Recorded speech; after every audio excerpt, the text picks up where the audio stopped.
കർണാടകയിലെ 6ാമത്തെ Lulu hypermarket Lulu group managing director MA Yusuf Ali ഉദ്ഘാടനം ചെയ്തു. ബംഗളൂരുവിലെ ഗോപാലൻ മാളിലാണ് ഹൈപ്പർ മാർക്കറ്റ് തുടങ്ങിയിരിക്കുന്നത്. കർണാടകയിലെ ജയ്പാൽ നഗർ, ലീലാദ്രി അടക്കമുള്ള സ്ഥലങ്ങളിൽ പുതിയ സംരംഭങ്ങൾ ഉടൻ ആരംഭിക്കുമെന്ന് MA യൂസഫ് അലി പറഞ്ഞു. അഹമ്മദാബാദിലും വിശാഖപട്ടണത്തും ഷോപ്പിംഗ് കോംപ്ലക്സുകൾ ഉടൻ ആരംഭിക്കുമെന്നും MA യൂസഫ് അലി പറഞ്ഞു.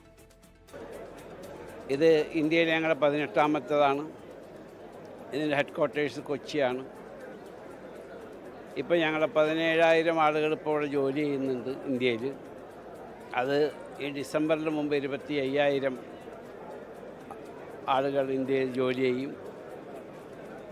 ഇനിയും ഞങ്ങളുടെ പ്രൊജക്റ്റുകൾ കർണാടകയിൽ തന്നെ JP നഗർ, സിംഗസാദ്ര, നീലാദ്രി തുടങ്ങിയ 3 സ്ഥലങ്ങൾ ഇപ്പോൾ ഈ കൊല്ലം തന്നെ ഇനാഗുറേറ്റ് ചെയ്യും.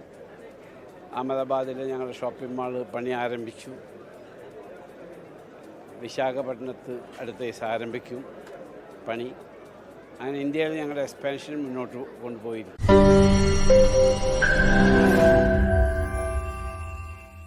ലോകത്തെവിടെയായാലും ഏത് സമയത്തും 24 വാർത്തകളും ഓഗ്മെന്റഡ് റിയാലിറ്റി പാക്കേജുകളും എക്സ്പ്ലെയിനറുകളും വിശദമായി കാണാൻ ഞങ്ങളുടെ YouTube ചാനൽ നിങ്ങൾക്ക് സബ്സ്ക്രൈബ് ചെയ്യാം.